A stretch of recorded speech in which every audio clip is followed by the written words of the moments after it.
It was nearly 10 o'clock when the call came through the intercom. Most of the building had gone dark, the cleaners making their slow rounds with vacuums, humming faintly down the hall. My office still glowed with the sterile light of the desk lamp, papers stacked neatly in rows, every file marked and cross-referenced. 15 years of discipline won't let you leave loose ends, even on a late night.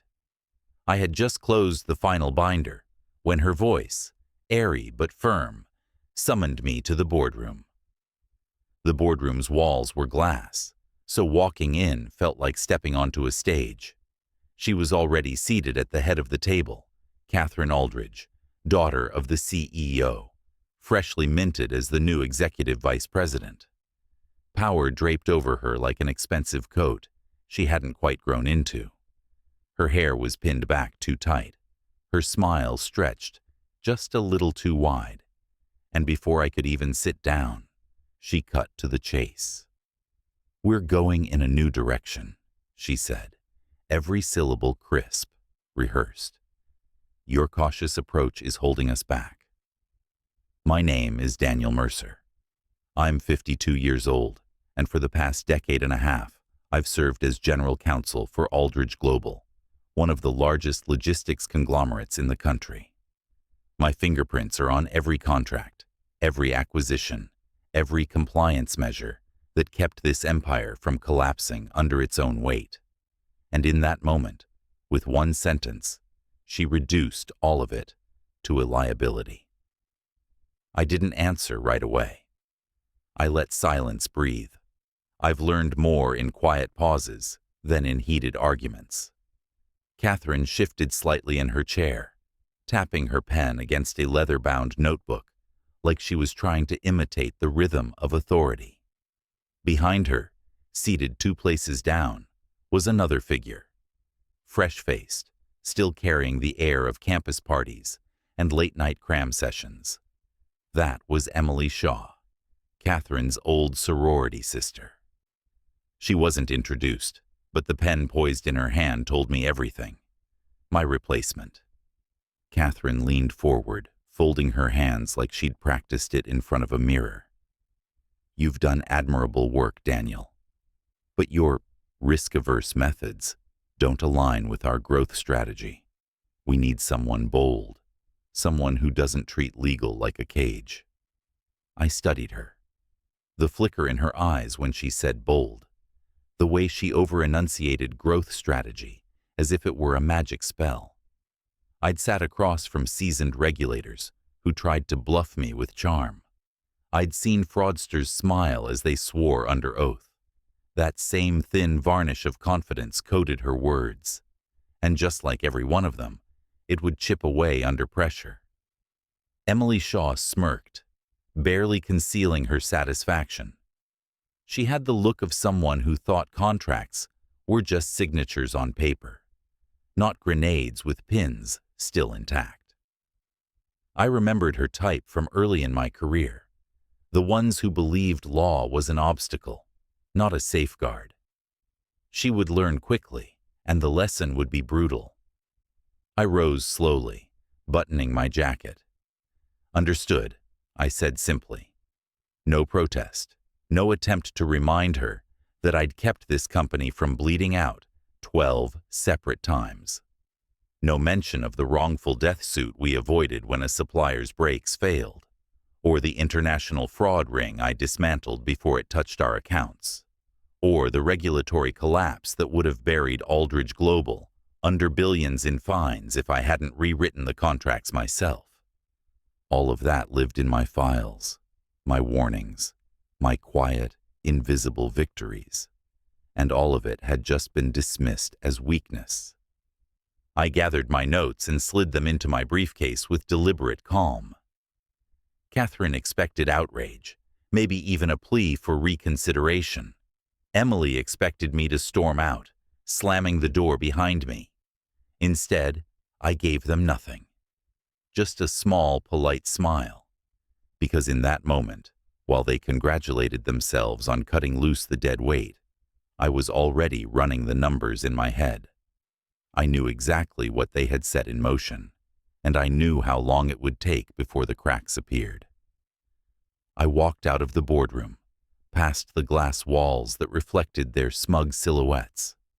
The echo of my footsteps was the only sound in the empty corridor. I didn't slam the door. I didn't even look back. Some people think destruction comes with fire and fury, but more often, it begins with silence. And as I stepped into the night, briefcase in hand, I smiled. The clock had already started. The apartment was dark when I let myself in, the kind of quiet that feels heavier after a long day under fluorescent lights. I didn't bother with the overhead lamp. Just one hand to the cabinet, one glass, 2 fingers of bourbon. The ice clinked once and settled. I wasn't drinking to forget. I was drinking to study. On the table sat the black leather folio I'd carried home the night they cut me loose. Not company property, my property. 15 years of notes, memos, warnings, carefully copied into my own archive. I'd never trusted digital alone. Servers get scrubbed, access revoked, emails deleted, paper endures. Every page in that folio told the story of a fire that never burned, because I smothered it first. Each document proof that I'd built a legal fortress around Aldridge Global, brick by cautious brick. Now they were dismantling it piece by piece. I spread the papers across the table, their corners sharp, their lines precise. There was the supplier contract. I'd redlined 6 times until the liability language couldn't be twisted. There was the whistleblower's report about falsified safety checks, which I'd escalated and resolved quietly before regulators ever caught wind. There was the compliance schedule I enforced like scripture, making sure every division stayed months ahead of federal filings. These were the guardrails. Invisible, unglamorous, essential. And the new regime was tearing them down with a smile. Catherine thought boldness was a strategy. Emily Shaw thought legal was paperwork. Together they were children playing with matches in a warehouse full of gasoline. I didn't need to strike a spark. All I had to do was watch. The first mistake came fast. A quarterly filing skipped because it wasn't critical. I'd built an entire calendar around those deadlines, reminders layered with redundancies, so nothing slipped. They disabled it within a week, calling it overly cautious. Without it, they were blind to the fine print that regulators love to weaponize. The second mistake followed just as quickly. A whistleblower email routed to Emily's desk, an operations manager raising alarms about maintenance fraud at one of the shipping yards. Emily dismissed it as employee drama. I'd seen that tone before, in junior associates who thought silence equaled efficiency. What she didn't know was that every ignored complaint is a ticking bomb. Regulators don't care how it was worded. They only care why it was buried. The third was almost impressive in its recklessness. A contract with an overseas distributor signed without indemnity clauses. Vague language, sloppy terms, the kind of document I'd shredded in my early years before it ever reached a boardroom. One dispute under those conditions, and Aldridge Global would bleed cash into arbitration for months. Each blunder was a tick of the clock. I could hear it in the back of my mind like a countdown. Tick, the filings. Tick, the whistleblower. Tick, the contract. They thought they'd freed themselves from my restraints. What they'd done was rip out the brakes. The highway was slick with oil, and they were flooring the accelerator. I didn't call anyone. I didn't send an anonymous tip. I didn't lift a finger. I didn't have to. I poured another drink and leaned back in my chair, letting the silence wrap around me. Fury simmered low, but it didn't control me. I'd spent too long in rooms where shouting meant weakness. Rage clouds judgment. Observation sharpens it. And from my vantage point, every error was another domino leaning forward, waiting for the next nudge. 3 days later, the first one fell. The news broke mid-morning. A regional contractor suing Aldridge Global over unpaid safety penalties. On paper, it looked minor, a dispute over fines in the low millions. But the market hates whispers of negligence, and whispers grow fast when cameras are involved. I watched the coverage from my living room. Catherine stood on the courthouse steps, cameras flashing, microphones shoved toward her like bayonets. She smiled the same stretched smile she'd given me in the boardroom, voice polished, words empty. Investors didn't look at the smile. They listened to the silence between questions, the muttering of reporters trading doubts. I set my glass down, leaned forward, and whispered to the screen. First domino. I met Richard Hale in a quiet corner booth of an old steakhouse we used to haunt, when late nights at the office bled into early mornings. He had the same heavy shoulders, the same deliberate way of cutting into his food, but his eyes gave him away. He looked tired, not from age, but from the grind of watching a machine spin out of control. He didn't waste time with pleasantries. "They're signing deals they can't enforce," he said, voice low, almost like a confession. "Aggressive growth, they're calling it. But the clauses don't hold. Half these contracts would collapse the moment someone disputes them." I nodded, not surprised. Richard always had a knack for spotting the cracks before anyone else admitted they existed. I told him I'd seen the drafts too, the sloppy indemnities and the vague performance metrics, the kind of language that turns courtroom battles into meat grinders. He pushed his plate aside, leaned closer, and asked if I was going to step in. I didn't answer right away. Instead, I reminded him of the compliance nets I had built, the ones dismantled as bureaucratic dead weight. 15 years of prevention stripped away in months. They wanted speed, I said, and speed without brakes only ends one way. The lawsuits multiplied exactly as expected. Contractors who once sang Aldridge Global's praises started filing breach claims, each one louder than the last. A distributor in Houston claimed misrepresentation. A shipping partner in Rotterdam alleged fraud.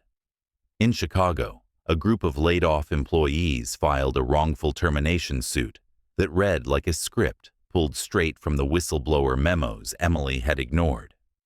Each filing hit the docket with the precision of a firing squad. Regulators circled next.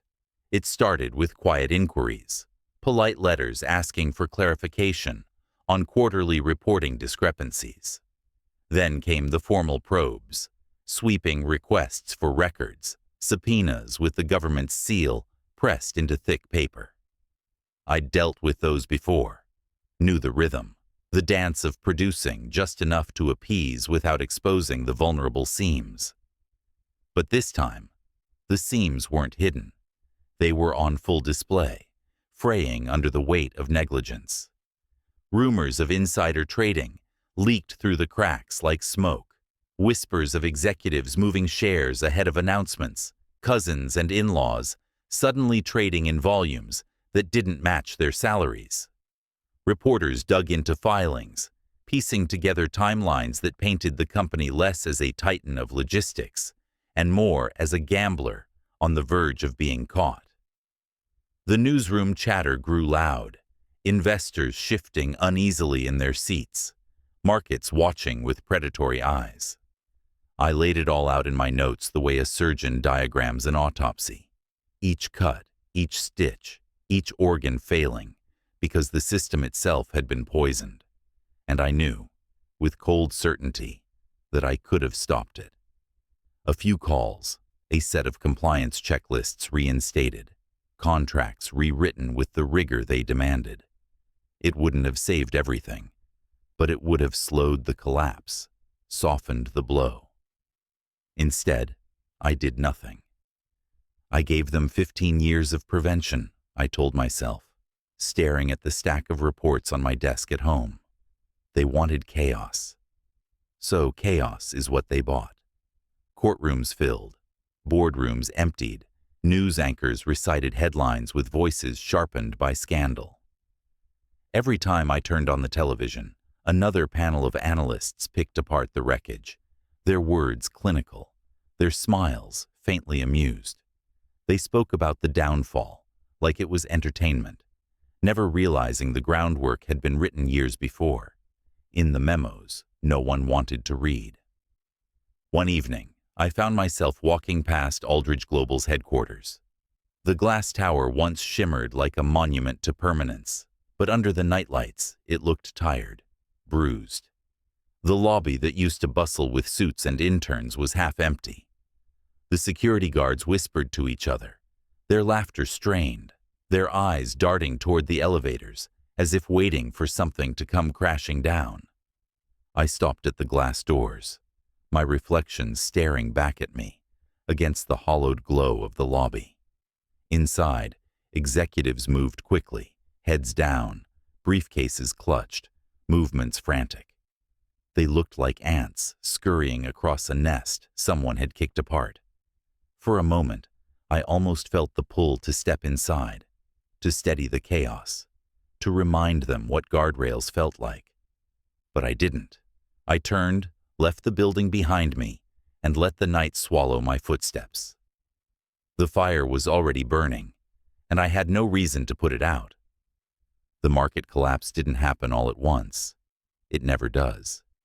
It started as a tremor, a slip in confidence that moved quietly through investor calls and private chats, the kind of whispers that don't hit the press until the damage is already spreading. By the time the first quarter ended, Aldridge Global's stock had bled out nearly a third of its value. Analysts dressed it up as market correction, but I'd been around long enough to recognize panic when I saw it. Shareholders smelled weakness, and weakness in a boardroom is blood in the water. The revolt came next. They gathered in Manhattan, the old guard and the new, suits pressed tight and jaws clenched harder.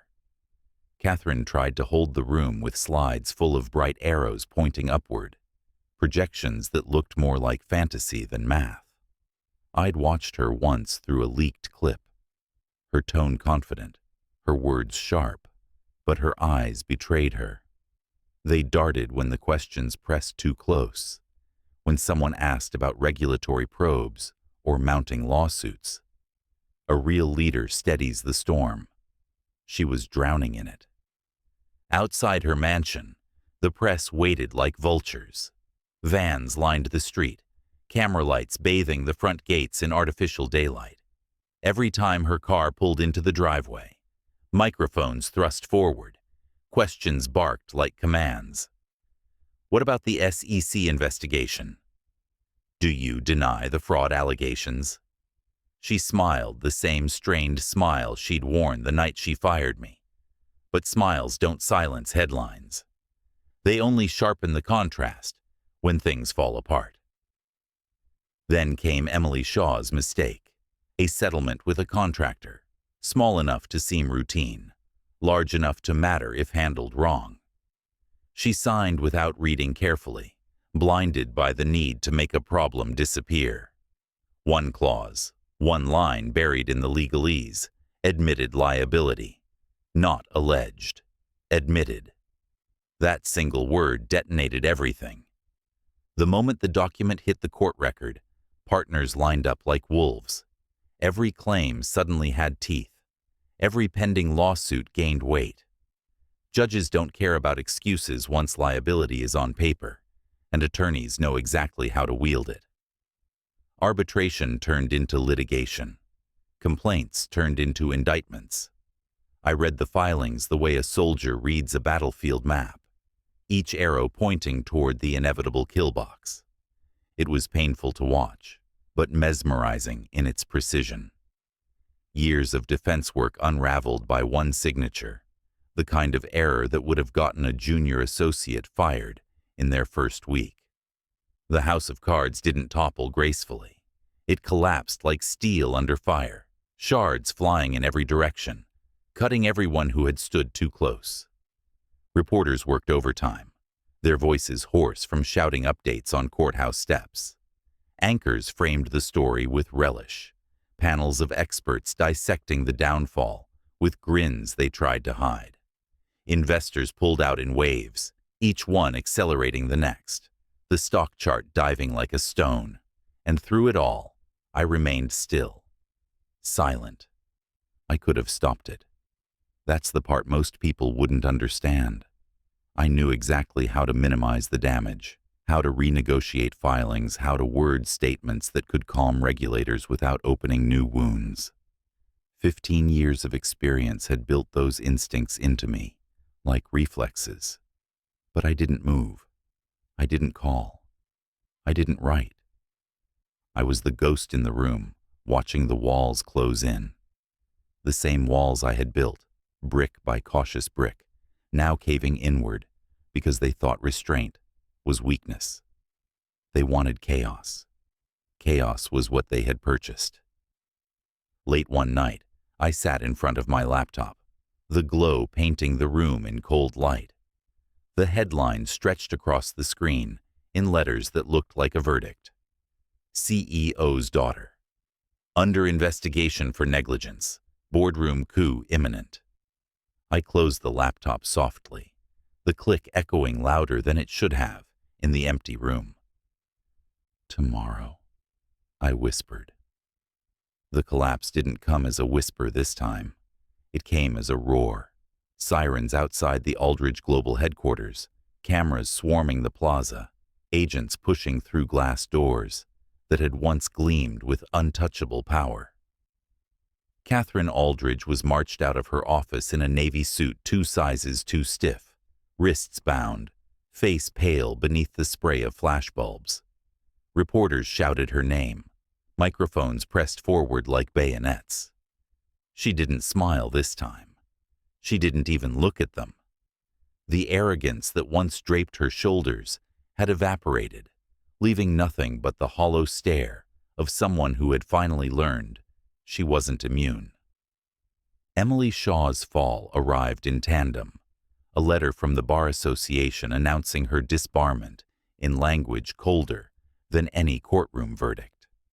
Ethical violations, gross negligence, willful misconduct. Each phrase cut sharper than a blade.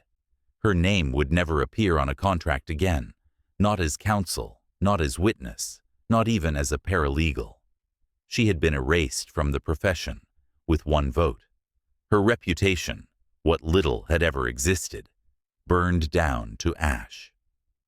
I sat in my apartment that morning with a sealed envelope resting on the table in front of me.